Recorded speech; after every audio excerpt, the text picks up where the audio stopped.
Good afternoon. This is Carrie Sparks with Pioneer Title, your Arizona title gal. I can reach at 602-715-5704. Every Tuesday, I do Ask the Underwriter with the wonderful Brian Reeve from over at Barrett Financial.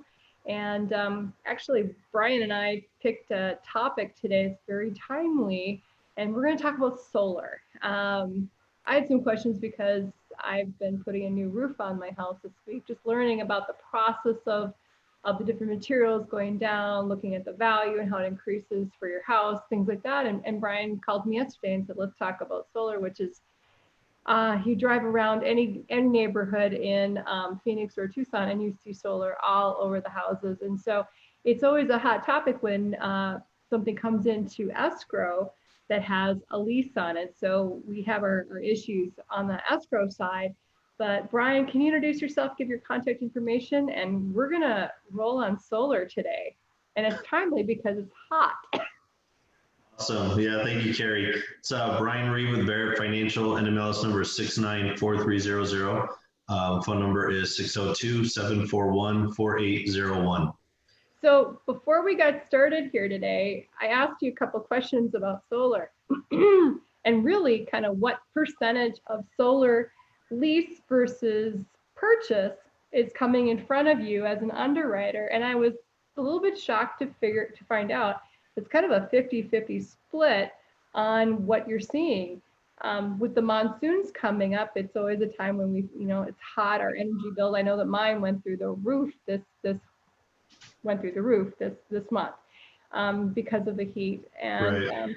I've been waiting and praying for the monsoon to come, but at this week, hold off a couple more days until the roofers are done at my house. But you were mentioning how when you're looking at someone's debt to income, how you're looking at the lease and how they're figuring in that extra payment in their debt to income.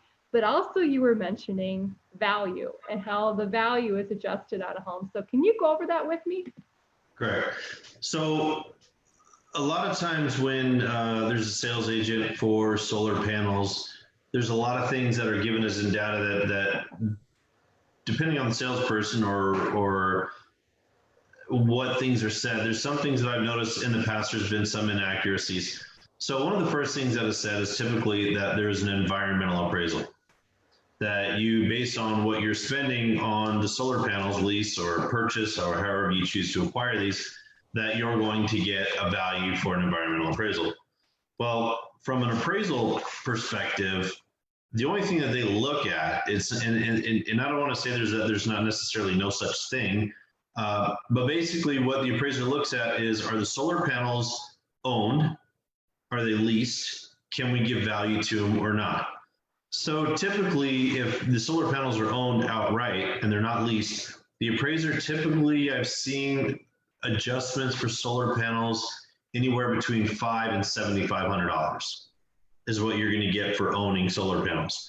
So anything in excess of that you're spending on solar panels, you have to look at that as something that's technically cutting into your equity of your house. The other thing that we have is two different plans. So actually, there's a few different plans. You can have, a regular purchase power agreement where you basically go through the purchasing of the solar panels on a loan or a note, and then you also have a lease where you can actually buy out the lease early if you wanted to.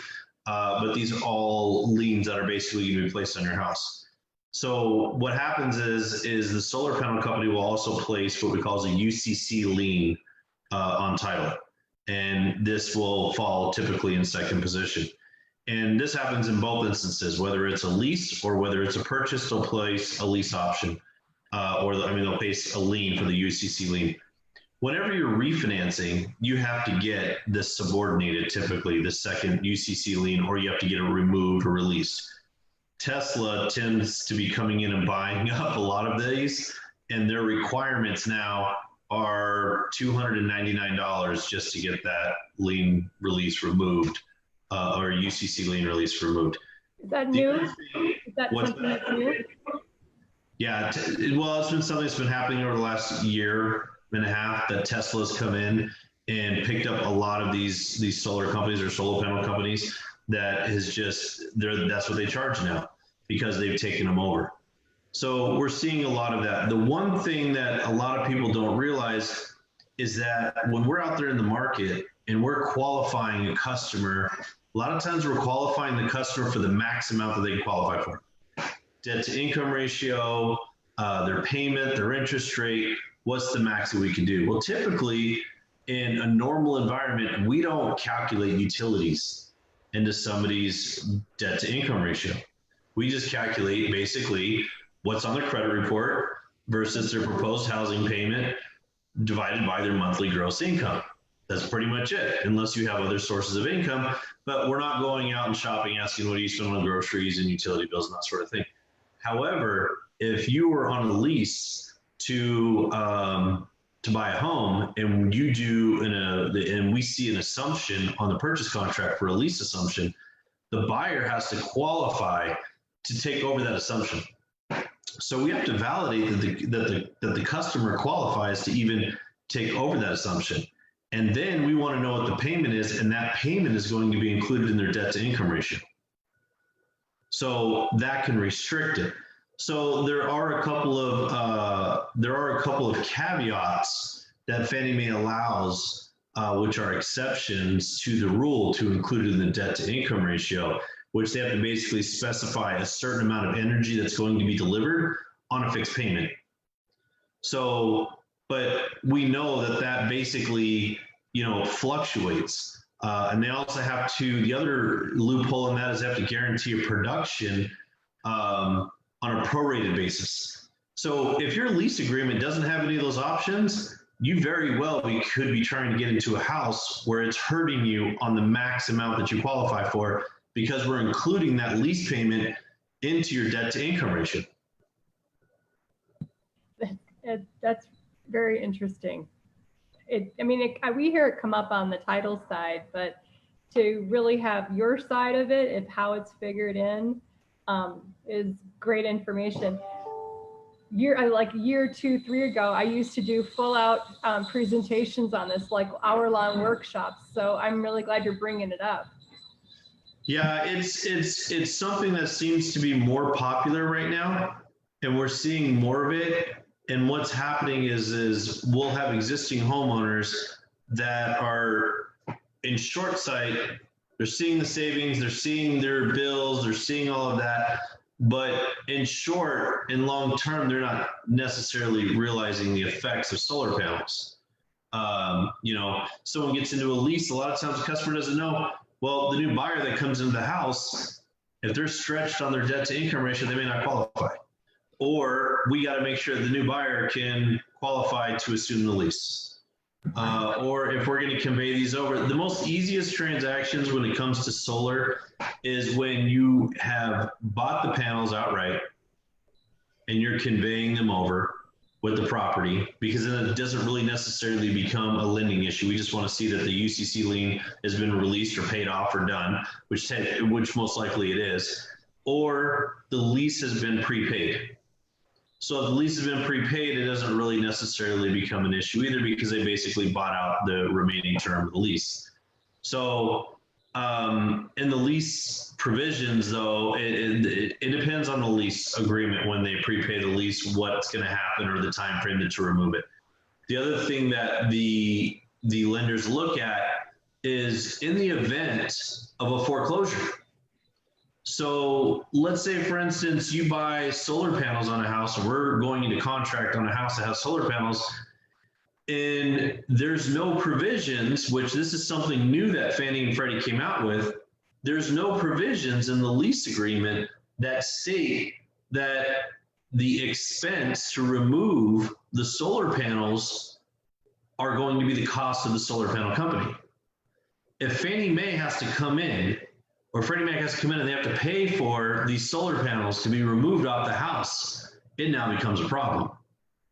So they don't want to take that on. Now, there is a way to get around it. They basically have clauses into this, basically saying that they want to see on the lease that the owner will remove the equipment, or they can transfer the lease to somebody else with a similar fee.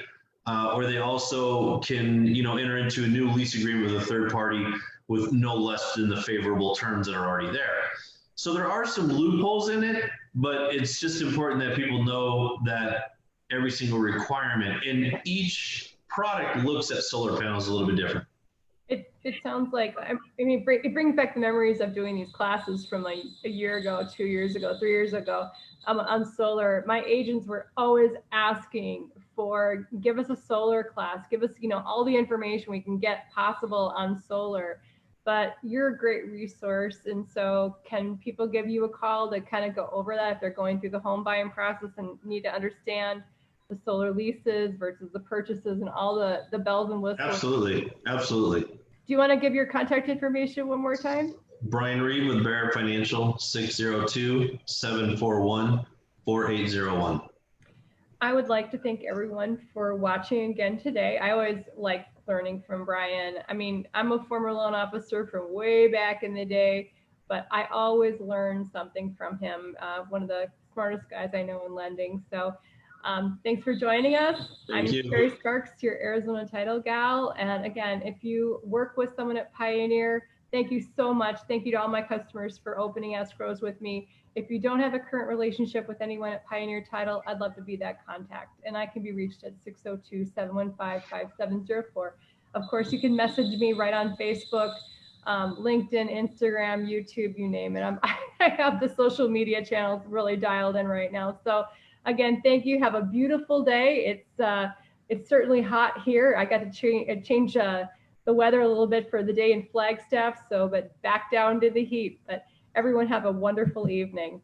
Thanks, Brian. Awesome. Thank you, Carrie.